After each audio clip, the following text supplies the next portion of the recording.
انا كنت مأجل الرد لان كنت مركز في الحفله التانيه في كوتشيلا، الحفله اللي شايل فيها اسمي واسم بلدي واسم جمهوري اللي في ظهري من اول يوم.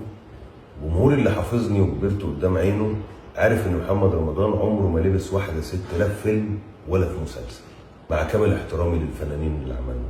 جمهوري اللي حافظني عارف ان محمد رمضان لبس حلق في فيلم وكليب، ولكن في الحقيقه عمره ما لبس حلق ولا عمره هيلبس حلق. جمهوري اللي حافظني وكبرت قدام عينه عارف ان اكيد الاوتفيت الاولاني في الحفله الاولى محمد رمضان ما يقصدش انه يطلع بالشكل اللي اترجم بيه على السوشيال ميديا. احنا كان الغرض انها تبقى حاجه فرعوني.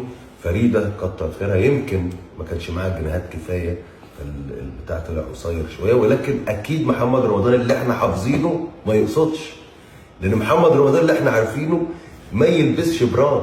محمد رمضان يفكه يليف.